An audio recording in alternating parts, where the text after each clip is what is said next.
नमस्कार, मैं हूं आपके साथ अंजना शर्मा और आप देख रहे हैं देवी पूजक टाइम्स।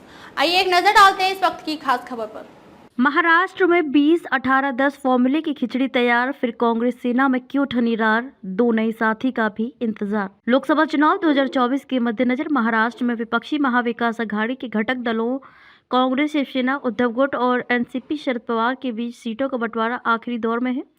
सूत्रों के मुताबिक राज्य की 48 लोकसभा सीटों के बंटवारे के लिए तीनों दलों के बीच 20-18-10 सीट का फॉर्मूला तैयार किया गया है। इनमें 20 सीट कांग्रेस को जबकि 18 सीट शिवसेना और 10 सीट एनसीपी को दिए जाने की चर्चा है कि इंडिया अलायंस और महाविकास अघाड़ी में राज्य से दो नए साथी जुड़ सकते हैं।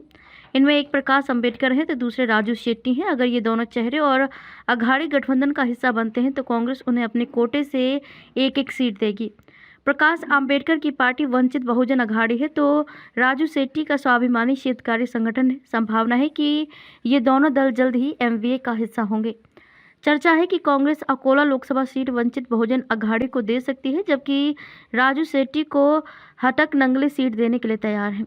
हालांकि ये दोनों दल एक सीट लेने को तैयार नहीं है। माना जा रहा है कि आंबेडकर बराबर की हिस्सेदारी चाहते। हालांकि महाविकास अघाड़ी के बीच सीट बंटवारे का फॉर्मूला तैयार है, लेकिन सीटों के बंटवारे पर अभी भी असमंजस बरकरार है। तीनों दलों के बीच इस बात पर उलझन है कि कौन सी पार्टी किस सीट पर लड़ेगी। इसी वजह से कांग्रेस और शिवसेना के बीच रार ठनी हुई है। सूत्र बता रहे हैं कि कांग्रेस शिवसेना की वैसी दर्जन भर सीटों पर नजरें गड़ाए हुए हैं जहां 2019 में शिवसेना की जीत हुई थी, लेकिन वे सांसद अब एकनाथ शिंदे गुट में जा चुके हैं। ऐसे 13 सांसद हैं जो शिंदे कैंप में जा चुके हैं। कांग्रेस उन सीटों पर यह कहकर अपना उम्मीदवार खड़ा करना चाहती है कि वहां उद्धव ठाकरे कमजोर हैं, जो उद्धव को मंजूर नहीं है। इस बीच कांग्रेस की मुश्किल ये भी है कि प्रकाश अंबेडकर महाविकास अघाड़ी के सभी घटक दलों के लिए बराबर 12-12 सीटों पर लड़ने का फॉर्मूला पेश किया है।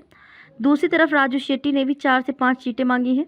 राजू शेट्टी हटक नंगले सीट पर सहमत हो सकते हैं। ऐसे में माना जा रहा है कि अब तीनों दलों के नेता 14 और 15 जनवरी को दिल्ली में इंडिया अलायंस की बैठक में सीट बंटवारे पर फाइनल चर्चा करेंगे। खबरों में अब तक के लिए बस इतना ही। फिर होगी आपसे मुलाकात कुछ ऐसी ही खास खबरों के साथ। तब तक के लिए नमस्कार और देखते रहिए देवी पूजक टाइम्स।